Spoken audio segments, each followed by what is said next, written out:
Good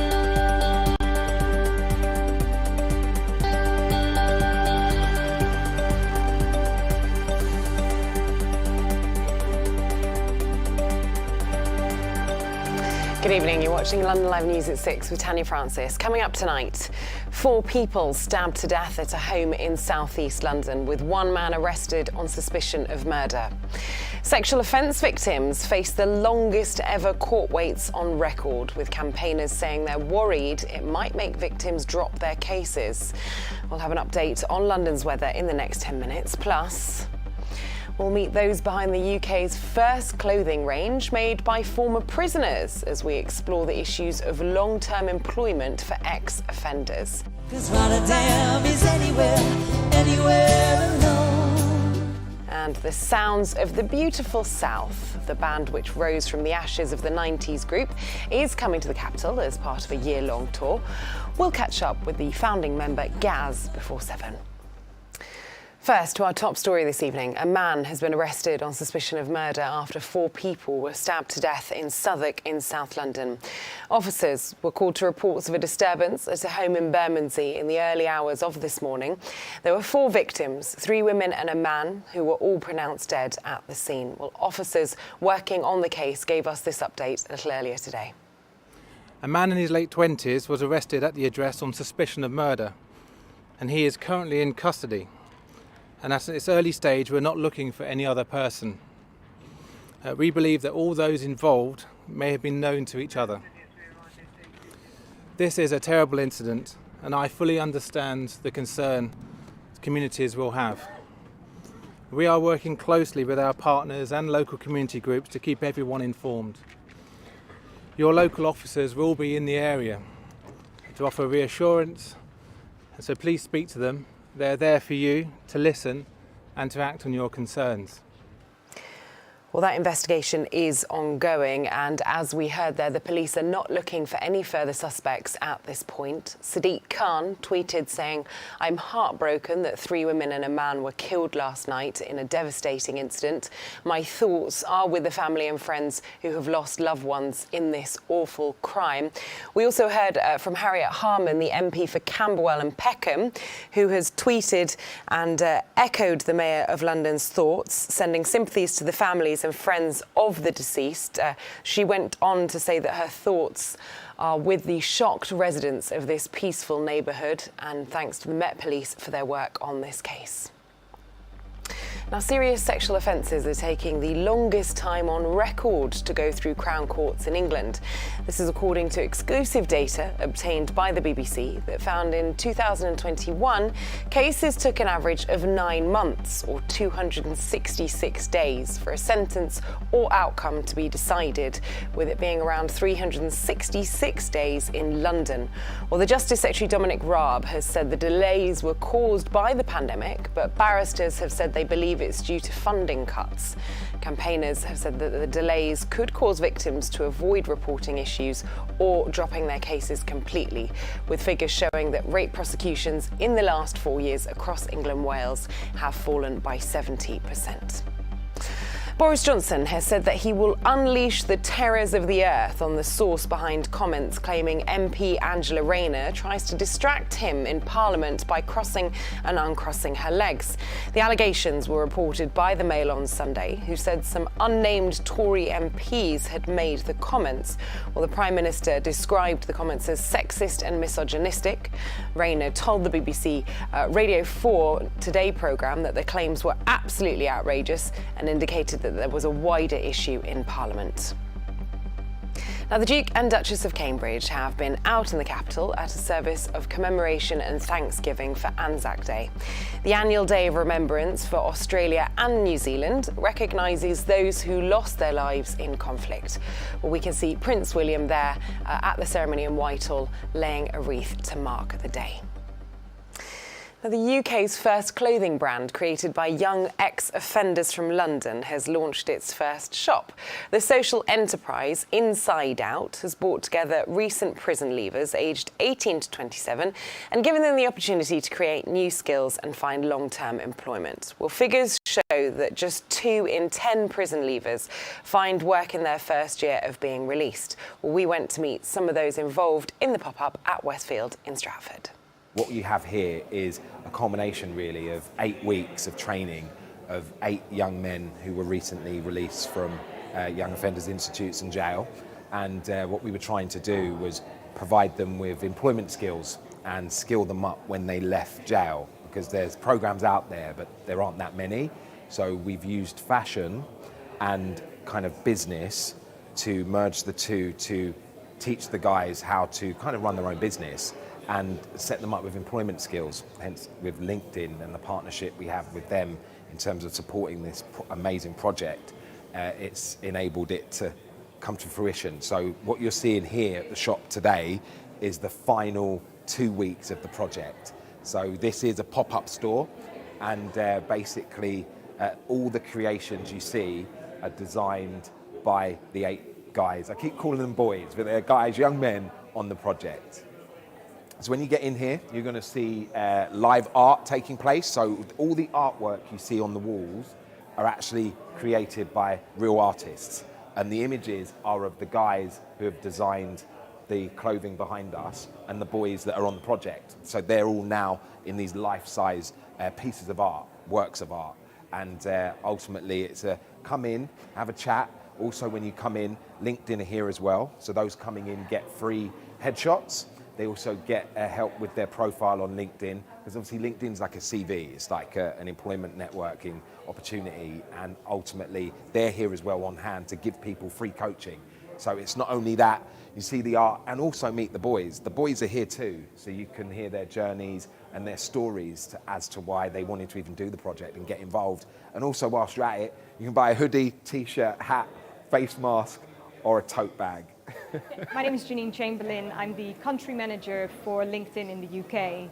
And when Greg McKenzie and Zach Fortag, the founders of the Inside Out program, contacted us on LinkedIn and told us about this incredible, very unique prison rehabilitation program, we just were very excited to get involved. At LinkedIn, one of our big ambitions is to build more inclusive workforces. And only recently we've done some research which found that only 2 out of 10 prison leavers find a job in the first year of their release. So to be involved in something like this, where we can really help a group of young men to get back on their feet after they come out of prison, was just a unique opportunity for us. And what we've been doing is really working behind the scenes, providing some coaching and mentoring to the young men. They came to our LinkedIn offices, we helped them build out their LinkedIn profile, start to really build out their networks on LinkedIn, which ultimately will give them lots of access to opportunities. This is the first year that Greg and Zach are actually running the Inside Out clothing project, and as you can see, there's so much buzz going on around here. It's really fantastic to see what these young men have achieved in the last 8 weeks. To bring it all together at this location is just wonderful. So hopefully we can do this again in the future. LinkedIn would definitely be very willing and open to having conversations about that with Greg and Zach. Well, that pop-up there is open until Thursday.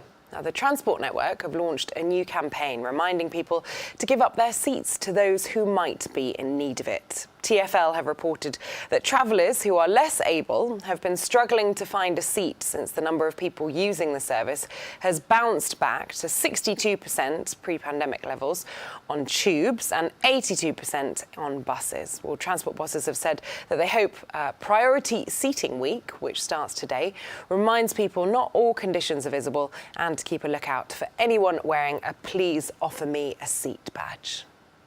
On to football now, and Crystal Palace host Leeds in the Premier League this evening. Both sides of the bottom half of the table, and the Eagles boss Patrick Vieira accepted that his side's performance of late was not good enough.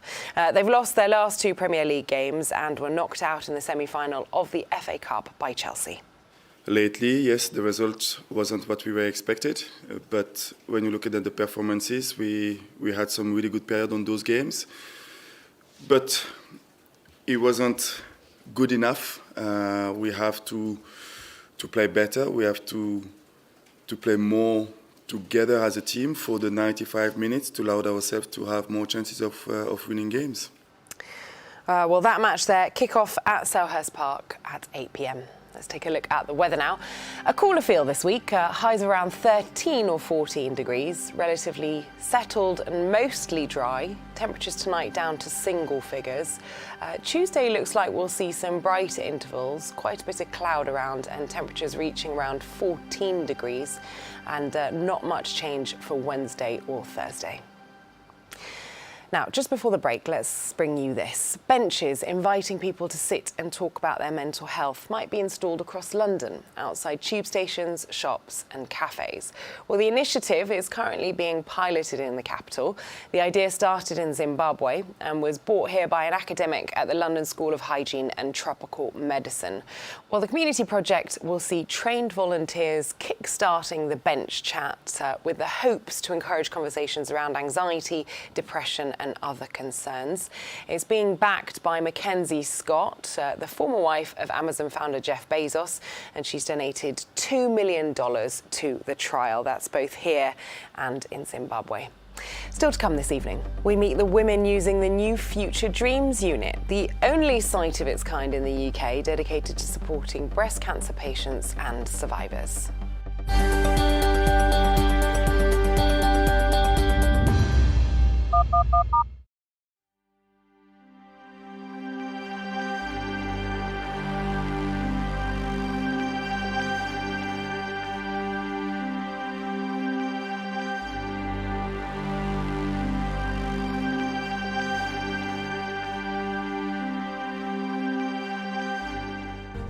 From breaking news to headline events, the latest trends and places to be. You can now keep up to date on daily life in London across London Live's social platforms. Start the day with an update on the travel and weather, and know what's on around the city and what's being seen by others.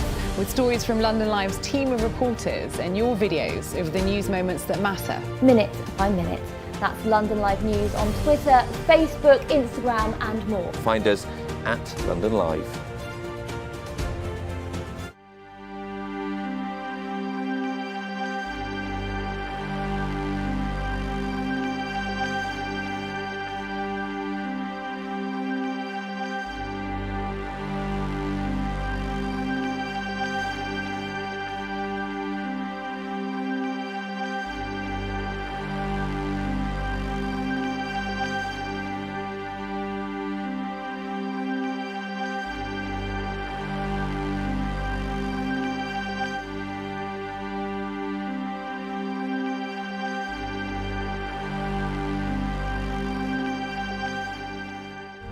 From breaking news to headline events, the latest trends and places to be. You can now keep up to date on daily life in London across London Live's social platforms. Start the day with an update on the travel and weather, and know what's on around the city and what's being seen by others. With stories from London Live's team of reporters and your videos of the news moments that matter. Minute by minute. That's London Live News on Twitter, Facebook, Instagram and more. Find us at London Live.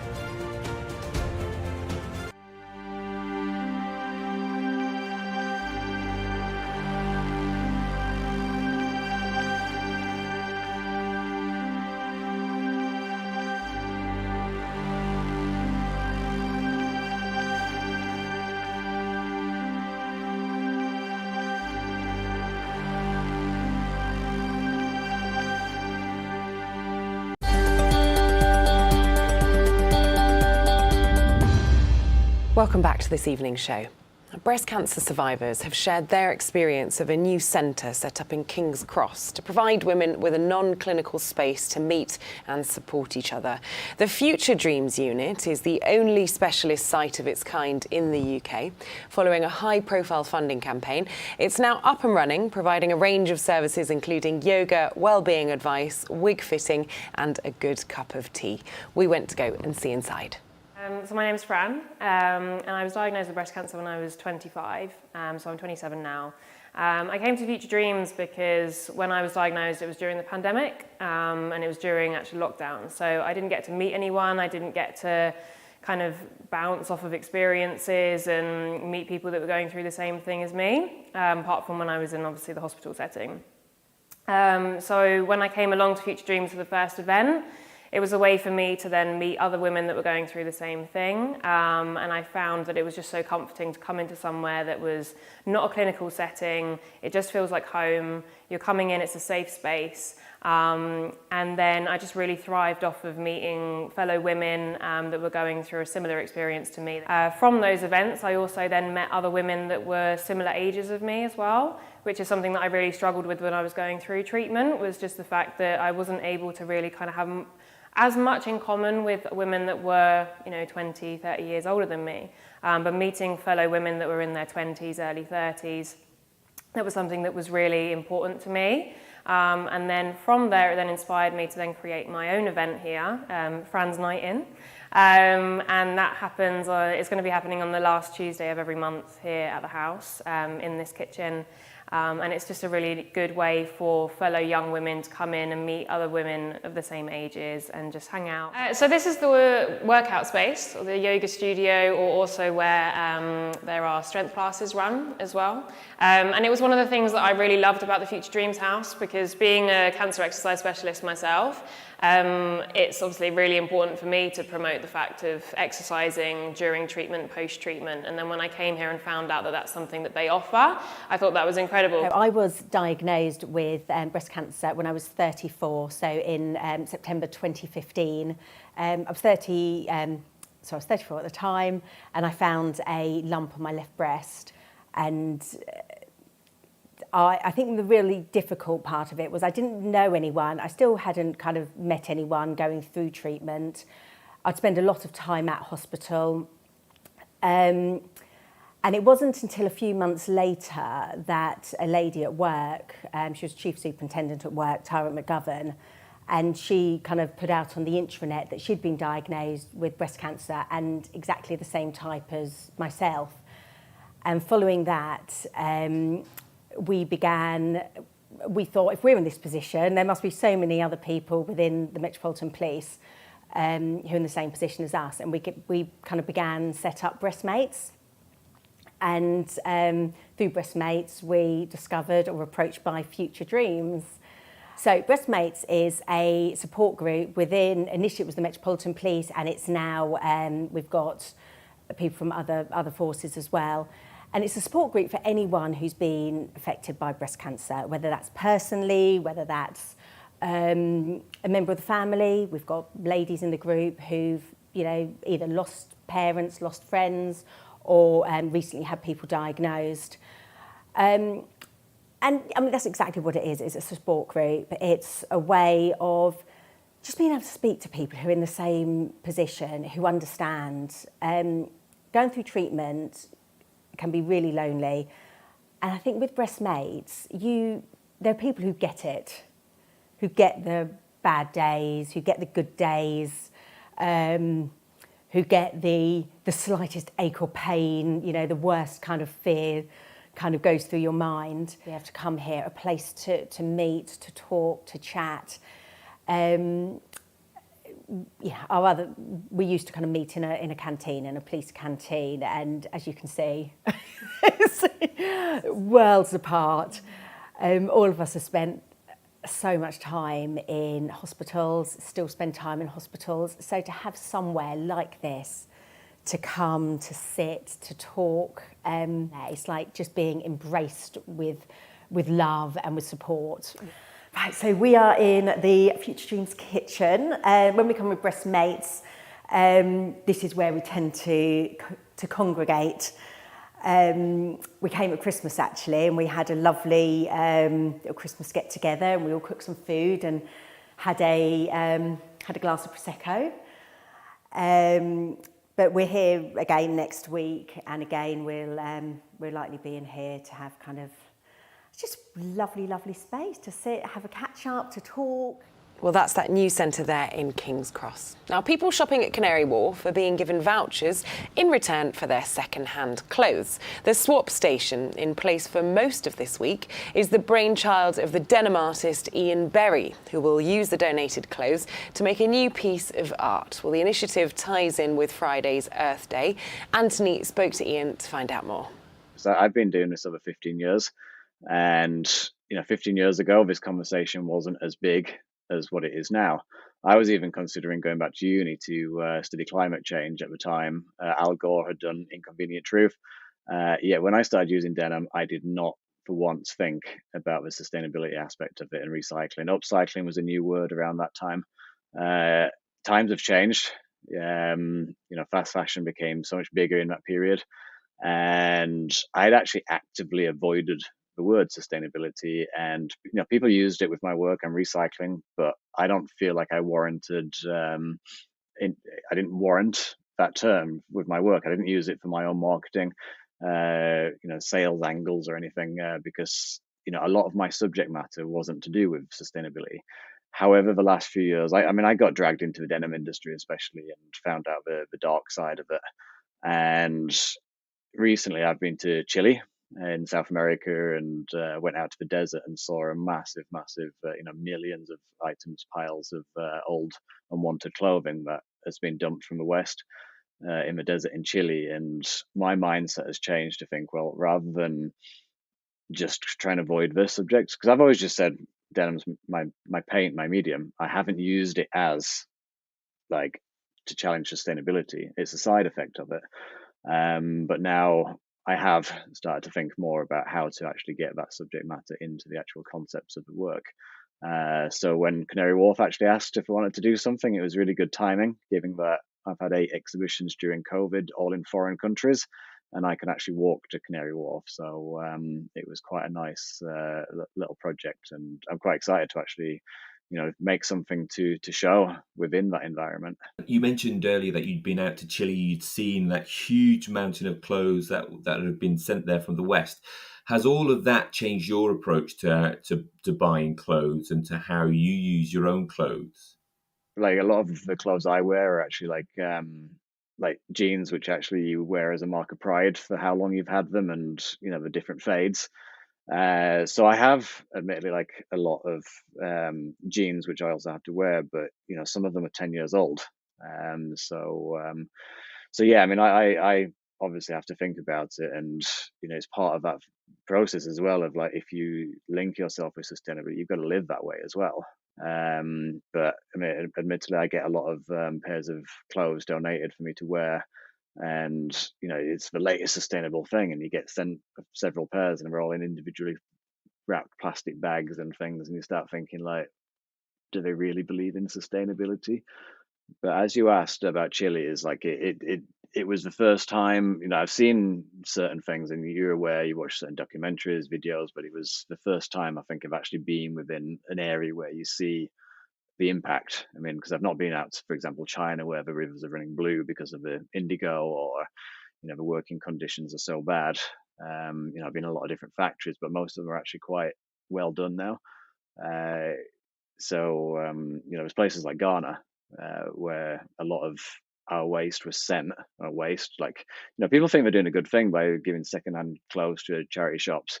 But most of the time they don't have space for them, they don't want them, they can't make much money, so they bail them all together and send them places. And often that does is flood the local market, and their local textile industry collapses. Sorry, I was going to say, there's a catch-22 there, though, isn't there, in terms of, if we're not donating them and we don't want them to go to landfill, but they don't fit us anymore, what do you do with them? The problem is that there's not enough large-scale like recycling of materials within the UK. I've got friends here that are getting denim and making new jeans out of them, like ELV denim. I've got friends up in Blackhorse Lane in Walthamstow that are sustainably minded, but they're also like getting old jeans, remaking them into, for example, hats, shoes, all different things. So there's different ways of doing it. Insulation. There's many different ways you can do things. Of course, like secondhand clothing and vintage stores, it's still a good place to do it. It's just that there's so much around that. I think the challenge is to stop the fast fashion and accept that sometimes clothing might be more expensive, but we've got to wear it more and love it more and look after it, repair it, and take pride in how long we might have worn these things, rather than gone back to how we were in the past, where you might wear a t-shirt and think, well, I've worn this once, it's washed, it doesn't look that good, I'm not wearing it again. Well, that is the swap station. It's at Jubilee Place Mall until Wednesday, and clothes not used by Ian will go to the Love Not Landfill movement. You're watching London Live News with Tanya Francis. A reminder of our top story coming up after the break. Plus, landlords could be forced to rent out their empty shops. We'll get reaction on the proposed government plans to revive the high street.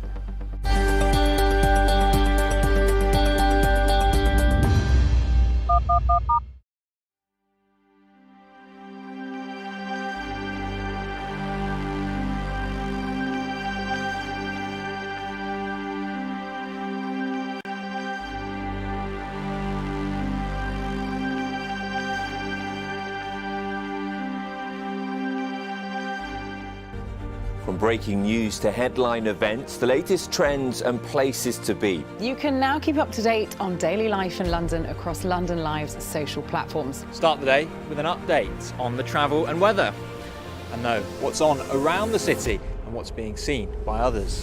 With stories from London Live's team of reporters and your videos of the news moments that matter. Minute by minute. That's London Live News on Twitter, Facebook, Instagram and more. Find us at London Live.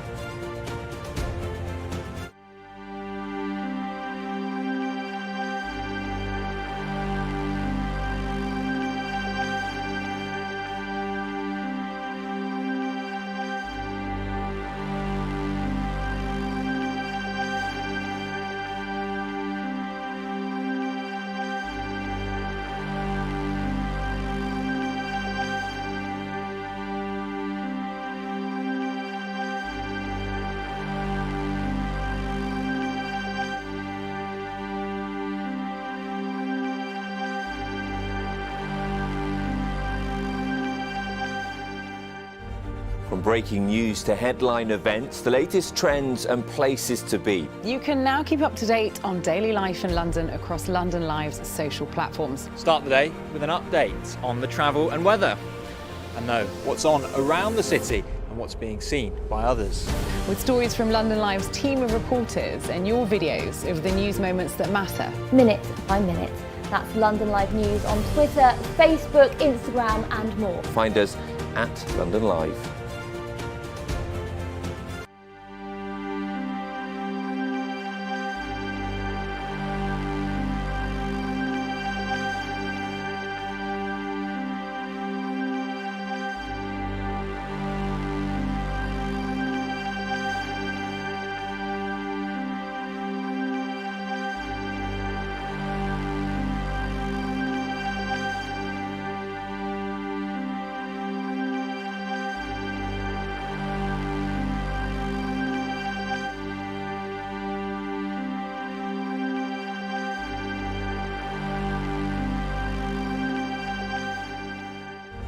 From breaking news to headline events, the latest trends and places to be. You can now keep up to date on daily life in London across London Live's social platforms. Start the day with an update on the travel and weather, and know what's on around the city and what's being seen by others.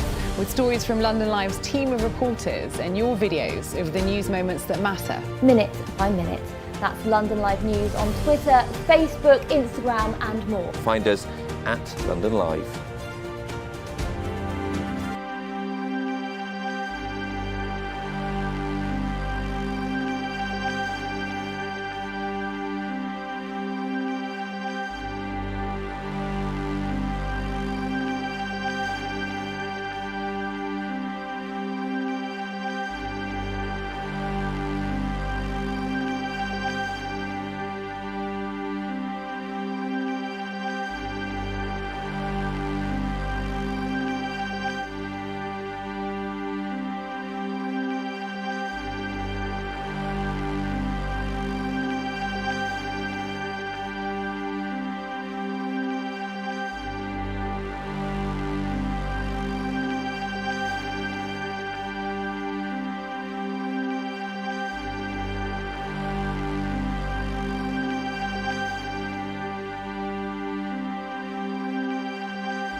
and welcome back. A reminder of our top story this Monday evening. A man has been arrested on suspicion of murder after 4 people were stabbed to death in Southwark in South London.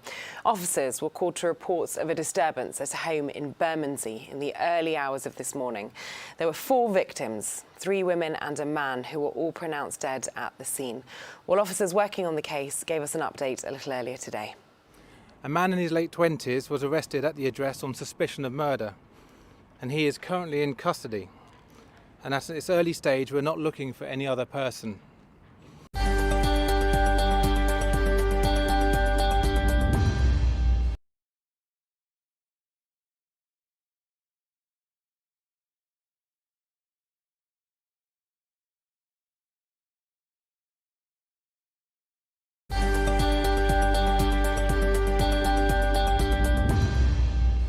Hello and welcome back. A reminder of our top story this Monday evening. A man has been arrested on suspicion of murder after 4 people were stabbed to death in Southwark in South London. Officers were called to reports of a disturbance at a home in Bermondsey in the early hours of this morning. There were 4 victims, 3 women and a man, who were all pronounced dead at the scene. Well, officers working on the case gave us an update a little earlier today.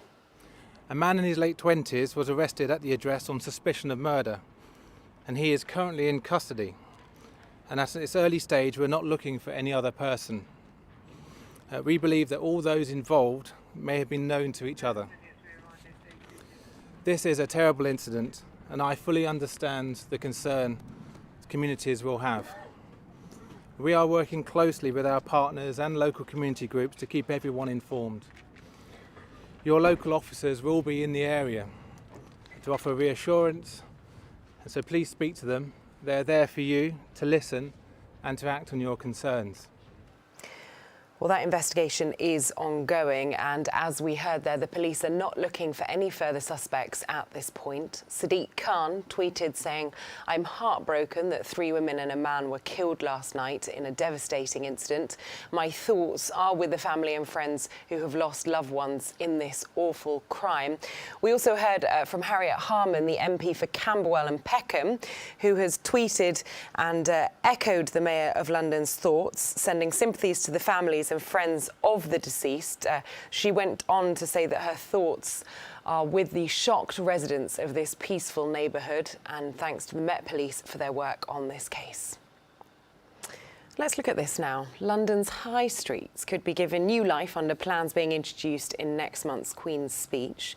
The government wants to give councils the power to force landlords to rent out vacant spaces once they've been empty for 6 months. Well, the number of empty shops has soared since the start of the pandemic. The proposal has been welcomed by many organisations, but there are also calls for ministers to do more to save the high street. Well, let's get reaction from John Hoyle, who runs Souq, a company which turns vacant shops into bookable spaces. Here's what he had to say when I spoke to him a little earlier. Well, there's 2 things that need to change. Firstly, landlords need to completely adopt a different business model that actually embraces customers who want agile access to physical space rather than chasing 10-year leases and high covenant strengths. But it's not all landlords' faults. Local authorities need to, with central government, work to address business rates, which, even if landlords are giving some shops away for free, are so punitive that it makes it really impossible to compete with online brands. We saw earlier this year the government issuing the beginning stages of the Levelling Up plan. Apart from the 2 points that you mentioned there, what is it that you support when it comes to their decisions for the high streets, and where do you think it's lacking? Well, the Levelling Up plan is quite unclear. I'm actually really concerned about the recent announcements to give local authorities the right to effectively sort of take possession, or at least dictate use, of shops that have been empty for more than 6 months. We're still waiting on a lot more detail about that, but the unintended consequences of that are actually really worrying, because imagine if you bought a house and someone said to you, well, it is your house, but you've got to use it to be a creche for 3 days a week. It would devalue your property, and that's effectively the risk of what this approach might do for shops at a time when really the asset managers who own shops need as much help as they can possibly get. So I think it is slightly concerning. I think it also is a lovely headline grabber, but it sends all the attention away from much easier thing for local authorities to do, which is stop charging ridiculous business rates that are, as I mentioned earlier, really make shops unviable for a lot of people, because they're from a different era when shops were distribution channels for stuff and the primary point from where we got everything. But now, we all know everything can be delivered from home. We need to think about different ways to tax fairly across the entire ecosystem of retail. Let's just focus there on actual shops. We've seen the way that people interact with high streets really change over the last couple of years. Do you think that there is still space, or there is still growth for people to go back to actual bricks and mortar shops, or is that now becoming a thing of the past? Is everything slowly going to shift to be online? We shop so much online already. Yeah, so I mean, obviously retail online is growing, and that's great. There's more retail in the world than there ever has been before. But I mean, what you'll have been seeing in news recently is it's incredibly expensive to get noticed online. In some ways, the world's gone full circle from when, the first online retailers came out, and suddenly it was like, this is amazing. We don't have to pay for a shop or stock, and we can get noticed. But now, it's so expensive to pay for Facebook ads or Google. That actually having a physical presence is really beneficial. So what we think is going to change is that there will be a place for physical space. It's just going to be completely different and much more agile. Brands expect to get the same experience they get online in physical space. And that involves reaching customers on an analytically driven basis and on terms that work for them. If you've experienced being an online retailer, why would you then take a shop for a decade and sit there for 7 days a week, pay hundreds of £1,000s to fit it out, staff it for 7 days, and then only make enough, have to pray that your Saturday drives enough income to make all of that financially sustainable? I think physical retail will exist forever, but in just completely different ways, much more amenity driven, much more about reaching the right customers at the right time. Because if you think about fashion retail, what's the point in having a fashion retail shop that's the same thing 7 days a week? We all know that a Monday and a Saturday, completely different places wherever you are in the world. Why not have shops doing the right thing at the right time? Be a fashion retailer at the weekend, but be something amenity, wellness, or even work-based at the other hours of the week when people actually need it for that use. Yeah, an agile and sort of very adaptive workspace. Let's just talk about your business, John, that you run, which looks to address some of these issues. Can you tell us about the business and how you hope that it's going to sort of bring high streets back to life, perhaps in a different way? Yeah, so we rent shops by the hour. We do that by putting a digital device inside them, which using Canva, which is a kind of big Photoshop type unicorn from Australia. You can put whatever digital content you want on the walls with the touch of a button, and then you can rent that space for whatever you want for a minimum of an hour. And what's cool about that is that you can save a fortune by not having to spend money on a fit out, by not having to have business rates or rent that stretch across an entire year. And you can bounce around our platform in an agile way. So we have 7 sites at the moment. 3 are on Oxford Street, 1 in Hammersmith from a London perspective. But we're opening in Dubai and Abu Dhabi this year, in Canada. And we're trying to create a global network where you could be a small business anywhere in the world and you can reach customers wherever our business, which is called Souk, exists. And that takes the headache of real estate out of the equation for all sorts of brands that want to do completely different things. And it's a much wider spectrum than just shopping. It can be a Pilates studio in the morning. It can be a bank at lunchtime. It can be an event space in the evening. When you think that most shops don't open until 10 a.m. and they close at 6, it's a much better use of all of these empty assets that we have across our towns and cities. And what's even better about it from a landlord perspective is that because we charge a premium for that agility, these units generate more money than a shop does during a traditional lease. So we think it's a really compelling model for the future, and our dream is to allow all sorts of brands to compete nationally and even internationally in a way that's never been possible before. Well, that was John Hoyle there with his reaction to government plans for reviving the high street, and his business hoping to do the same. Still to come before 7. We've read on the waves. This could be Rotterdam or anywhere, Liverpool or Rome, 'cause Rotterdam is anywhere, anywhere alone. The Rotterdam group, the South, which rose from the ashes of the beautiful South, tell us about their year-long UK tour. Stay with us.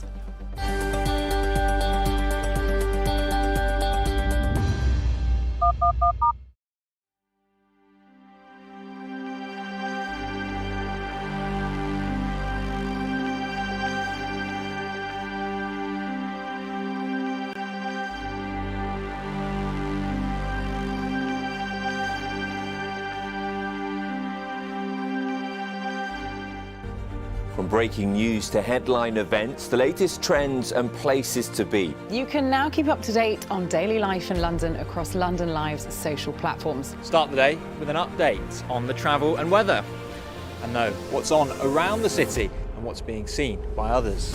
With stories from London Live's team of reporters and your videos of the news moments that matter. Minute by minute. That's London Live News on Twitter, Facebook, Instagram and more. Find us at London Live.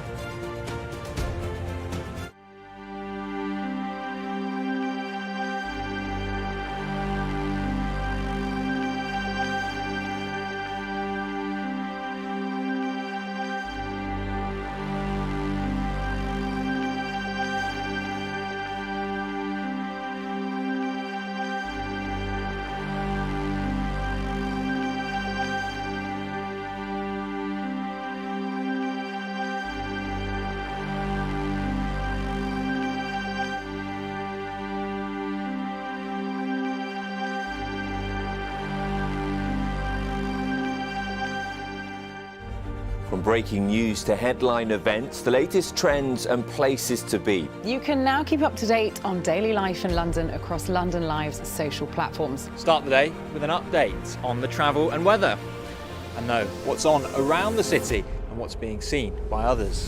With stories from London Live's team of reporters and your videos of the news moments that matter. Minute by minute. That's London Live News on Twitter, Facebook, Instagram and more. Find us at London Live.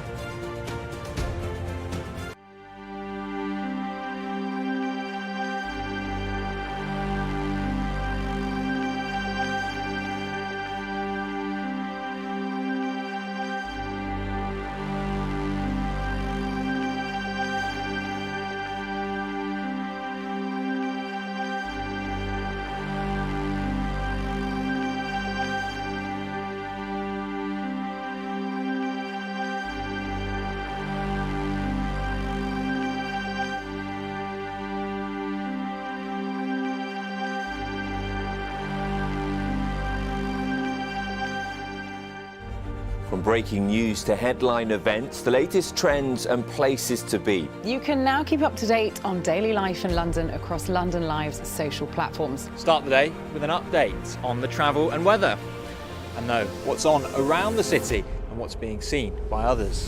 With stories from London Live's team of reporters and your videos of the news moments that matter. Minute by minute. That's London Live News on Twitter, Facebook, Instagram and more. Find us at London Live.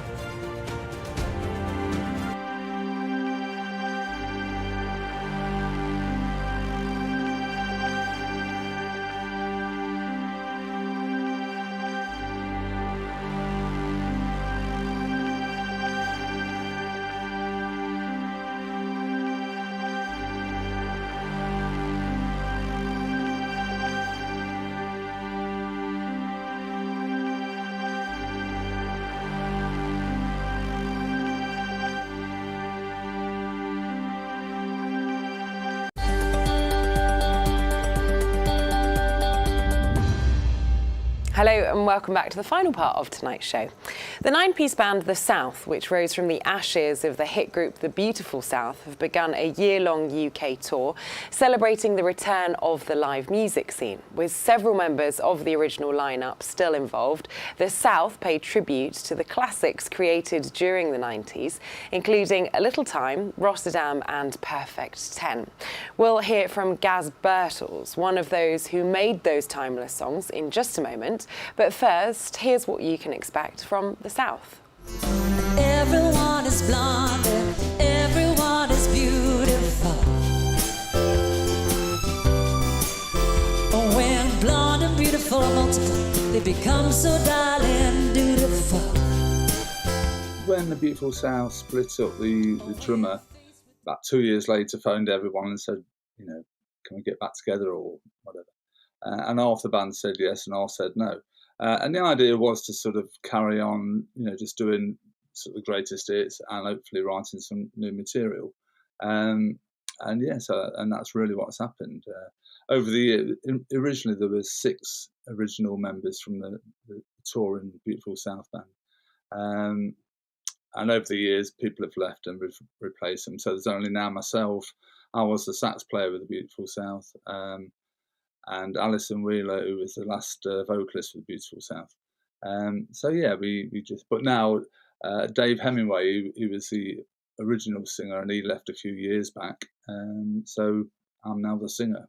What was that transition like, going from kind of being one of the musicians to being kind of slightly more centre stage with the spotlight? Yeah, no, it's a. Well, the idea was, I thought, we've got to pack the band in. Once Dave left, we thought that was, it's pointless going on. But promoters and agents were saying, well, no, people are here for the songs, get a new singer in. And I've been a singer in my own band alongside the Beautiful South all this time anyway. So I gave it a go. We auditioned me and I got the job. But yeah, I've had to learn to sing, to be honest. My own style of singing didn't match really what was needed. So yes, I've had to learn how to breathe properly and to pace myself. That a cocky personality with red underwear. This could be Rotterdam or anywhere, Liverpool or Rome, 'cause Rotterdam is anywhere. Well, this year, when you look at the tour dates, you're pretty much on the road, on and off, all the way through. Is that kind of getting something out of your system? Is it the fact that you've been kind of pent up and locked up that you're now saying, right, let's make 2022 the year that we never stop? Well, not really. We've been doing those amount of dates every year for 10 years, pretty much. We usually do about 40, 50 dates a year. And it just so happened, because we had to move lots of dates from previous years, we filled up this year fairly quickly. And we are actually filled every single weekend that we're available as a full group, because everyone's got holidays and various other things on. We can't. I think there's one date we can squeeze a Sunday in somewhere. That's the only date we've got left in our calendar. But but no, we do this every year. We do 40, 45 gigs a year, which is not a lot in the scheme of things, but it's a lot of weekends. I think from this weekend, I think we've got the next 5 weekends, we're out and about, and we probably have a break of a couple of weeks and go out again. So going back to the late 80s, the 90s, that was a musical period that probably will never be relived in terms of how big it was, in terms of the way music was proliferated as well. We didn't have streaming. If you wanted to buy an album, you had to go and get it. Is there a sense of romanticism about thinking back to how good that was, or do you kind of relate now to a different time? I definitely look back on those times with massive fun memories, and the realization that it will never happen to me again, obviously, on that level. And it is, the streaming side of it, it's pros and cons, I think. It's great that everyone's got access to it, but it sort of waters it down a bit, and it means, monetary wise, especially for artists making new records, that they have to go out and tour. In our days, bands toured to promote the album, so people went out to buy the album. These days, you put a track out to promote the tour so that people will come out to see you play live. Could be Rotterdam or anywhere, Liverpool or Rome, 'cause Rotterdam is anywhere, anywhere alone, anywhere alone. Well, there they are. That's the South. They'll be at Pizza Express Holborn on Saturday, and you can head to their website for a full list of their other tour dates. Now, a brand new book is coming out ahead of Mental Health Awareness Week, written by a London-based clinical psychologist, Dr. Michaela Dunbar. Well, she uses her expertise to explain the psychological concepts of what triggers difficult thoughts and emotions, and comes up with strategies that can be used to manage and transform them. So you've got this is essentially a 7-step roadmap to living a life that you really actually enjoy, instead of a life where you feel completely consumed by anxiety, self-doubt, overthinking, burnout, and lack of boundaries, which quite often people who are quite ambitious and successful experience. And this book is all the things that we really should have learned at school that kind of got missed, but actually I feel like it's so important that somebody has to share this. These are all the things I speak about in my therapy room as a clinical psychologist with my super ambitious, driven women who I work with that really want to do well and they really want to succeed, but due to past experiences that they've had, difficult experiences growing up, and small and big traumas, things that, you know, sometimes we don't really talk about. Because of those things, they're stuck today. So they really want to do well, but they're stuck in their own heads. They fear failure, which means they're not necessarily trying as hard as they would because they don't want to fail, right? There's a lots of procrastination when it comes to doing tasks that they know they need to do to move the needle forward in their lives, careers, businesses. But again, because of those difficult experiences and the stories that they have about themselves, the negative stories that they have about themselves because of those difficult experiences they've had previously, those negative stories are holding them back. Tell me a little bit about your career so far and what's led you to writing this book. So I'm a clinical psychologist and I have been for a number of years now, and I started off in the NHS. But if we go before I even became a qualified clinical psychologist, the imposter syndrome really, really hit me. And I talk a lot about this in the book as well, imposter syndrome, how to identify it and how to overcome it. It really hit me. I felt like I shouldn't be there. Nobody looked like me there. And because of that, I wasn't performing at my best, I would say. There were lots of things that I had to go through as a aspiring clinical psychologist at the time who also experiences imposter syndrome and anxiety. I had to overcome that. And the steps that I took as a highly sensitive person, that's a key piece as well that I talk a lot about in the book, which kind of puts the spanner in the works for all the other ways that people try to treat anxiety. If you're a highly sensitive person, it might not necessarily work. So I had to pair being an aspiring clinical psychologist and feeling like I should not be experiencing this. I should already feel better. You know, I shouldn't be having any struggles. Pair it with the fact that I was a highly sensitive person, which is a personality trait. But if you've had a difficult childhood and you're a highly sensitive person, that might mean that it's a little bit more likely for you to develop things like high functioning anxiety, which I talk about in the book. So I was dealing with all of that. And then I was dealing that with my clients as well. So I kind of created a playbook. There wasn't anything out there. So the highly sensitive piece with the high functioning anxiety piece as well. There wasn't anything out there that brought it all together. And I was having a lot of the same conversations in my therapy room about how I got through it and using the theory and the clinical experience I had to get my clients through it. As I said, I created like a little playbook, and this book is an introduction to the playbook. This is most of the things I talk about in my therapy room. You mentioned there that your book is aimed at kind of, you know, successful women that often struggle with doubting themselves because of a previous trauma. Why do you think specifically that, you know, ambitious people really get caught up with feelings of, you know, I can't do it, and anxiety can often take over? There's a lot of pressure. The further up you get, the stakes get a bit higher, and the expectations from the people around you get higher as well. And the culture at the moment, well, the Western culture anyway, is go, go, go, hustle culture, I'll sleep when I'm dead, all of that kind of stuff.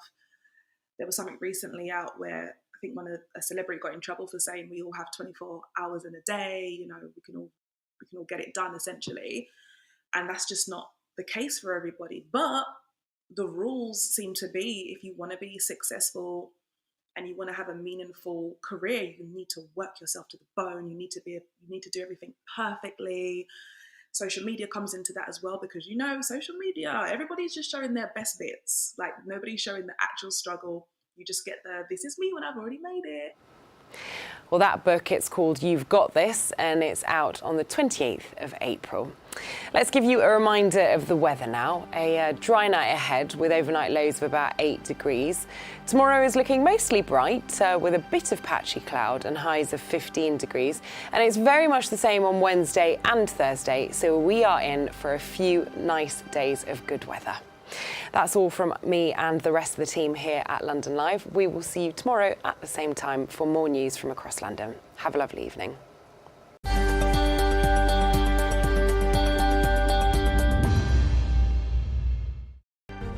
From breaking news to headline events, the latest trends and places to be. You can now keep up to date on daily life in London across London Live's social platforms. Start the day with an update on the travel and weather, and know what's on around the city and what's being seen by others.